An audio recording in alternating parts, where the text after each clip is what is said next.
Duha ka magtutudlo sa Central Visayas nakalas gumikan sa coronavirus disease. DepEd, may pasalig nga magpadayon sila sa ilang serbisyo taliwa sa yatubang hulga sa nasong Balatian. Ano ang report?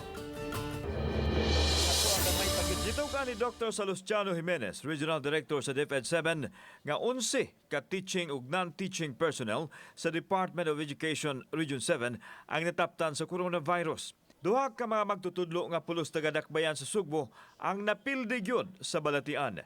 Matod sa DepEd official nga posibleng sa mga barangay diin sila nagpuyo, nakuha ang kagaw.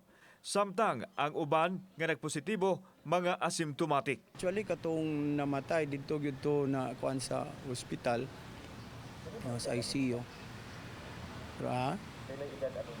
Ang usa murag 50 plus, ang usa 40. Bisan pa man sa netabo, dili matarog ang tinguha sa mga educators pagpadayon silang serbisyo. Kini ilabi na nga bubukas na ang klase karong Agosto.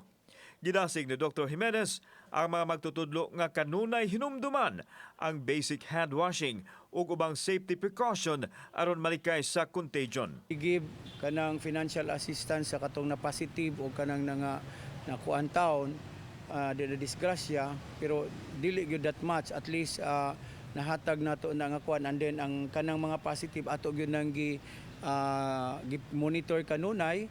Sa pikas bahin, gihatagan og gamayng lugway sa DepEd ang mga eskwelahan nga kasamtangang gigamit isip Barangay Isolation Center hangtod dili pa mabukas ang klase. Apan gikinahanglang i-disinfect kini sa dili pa gamiton sa mga tinunan. Kauban si Marlon Melgaso, ako si Alan Domingo. Balitang Bisdak.